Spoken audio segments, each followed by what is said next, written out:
In this video, we are making this beautiful ocean themed tea light holder with these beautiful shells in there. And we are going to do this without having to drill a hole for the candle. Let's jump right in. So the mold I'm using is from Temu. It came in these two parts. So it has this little mold for, I suppose, an underwater island type thingy. And it has the rectangular mold, which has a water effect edge on one side. So yeah, this is the first time I'm using this mold, so I'm really excited to see how this turns out. First thing I'm going to do is fill up the island mold, and I've mixed up a tiny bit of my Jade Diction Officials resin, and I'm going to mix some sand into it. So I've got some coarse sand in here. You could use any aquarium sand or any beach sand really. This one is coarse, and I will add some fine sand as well.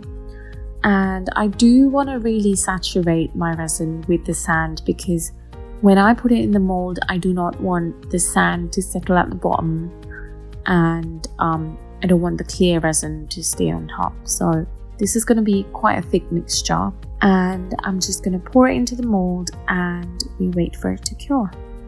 The next day. It's the next day. This has now cured, so it's time to unmold this.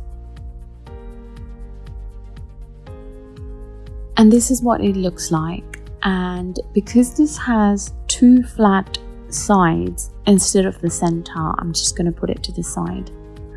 And now there's two ways of doing this. You could stick it down with some resin, or I suppose you could use UV resin to put this down, and I suppose that will be quicker as well. But because I was mixing some resin for another project, I have some resin mixed up, so I'm just going to use that. So I'm just going to sprinkle a tiny amount of resin into the mold, and I'm going to take this piece and push it down and let it cure. 1 hour later. Right, it's been an hour, and I decided I want to make sort of a seabed. So I've mixed up some crushed shells and some sand and all sorts of oceany bits that I had, and I'm just spreading that out. So this is quite a thick mixture. Like, the resin is literally only just about coating all of these bits, and I'm just spreading that around, adding some more. There's no right or wrong to this process. You could add whatever you like. It could be sand, it could be shells. In this one I decided to put both, so yeah, just have fun with it. Okay, so now our seabed is tacky. It's not fully cured, but it's tacky because it's been a couple of hours. And the next thing I want to do is put this insert. This tea light or candle insert is from Art for Start. I am going to link everything that I've used in the description below, but I love to use this because that way then you don't have to drill a hole for your candle.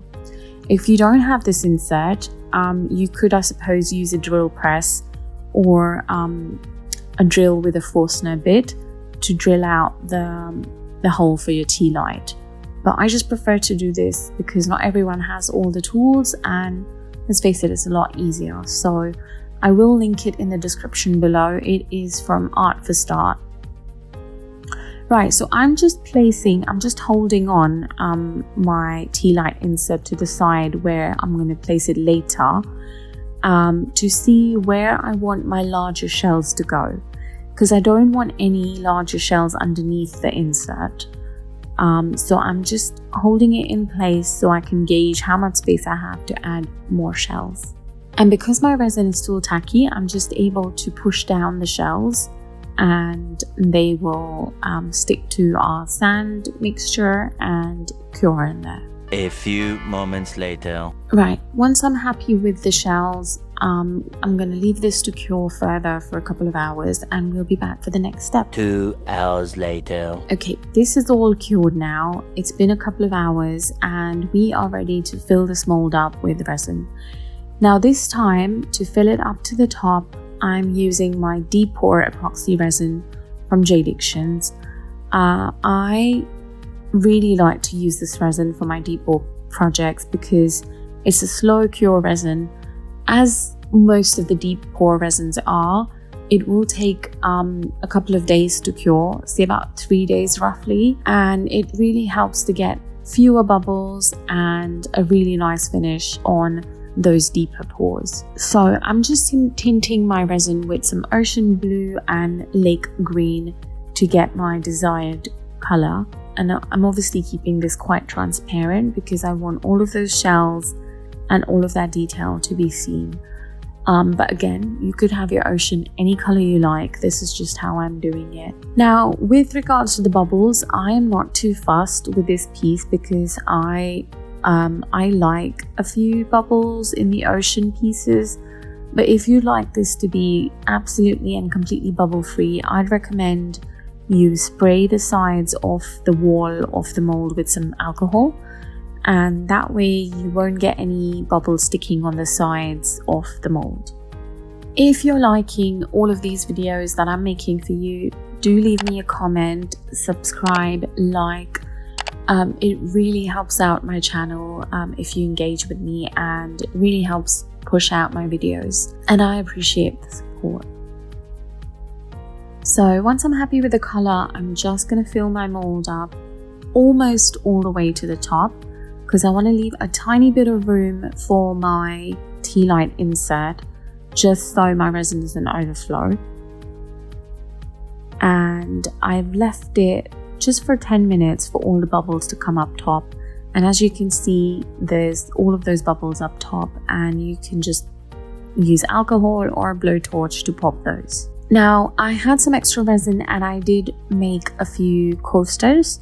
So I'm just spraying some alcohol once again to pop my bubbles one final time before I pop the tea light insert in. And now with the insert, I just literally like to just drop it into the resin, and then I can position it with my tools or with my finger where I want it. And that's it really. Once again, if you did not want any bubbles in your piece, I would also recommend spraying the insert with some alcohol. Day 4. Right, it's been 3 days. This is now cured and it's unmolding time, which is always so fun. And like I said, I haven't used this mold before, so I'm really excited to see how this has turned out.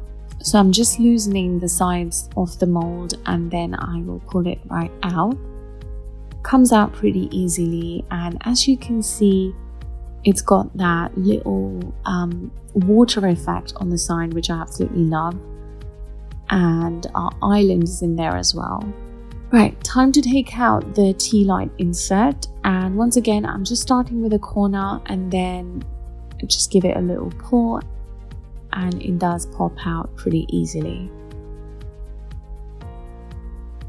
And there we have it. No drilling, no mess, no tools required. This is an easy way to make tea lights for sure. And there we have it. Absolutely love how we can see all the shells and the sort of seabed, and that water effect is pretty cool as well. Let me know what you think of this piece in the comments. And also, like I said, I poured some coasters with some extra resin that I had. So I'd love to know in the comments if you want me to do a tutorial on making ocean waves on these coasters. So leave me a comment and let me know, and I will see you in the next video. Bye.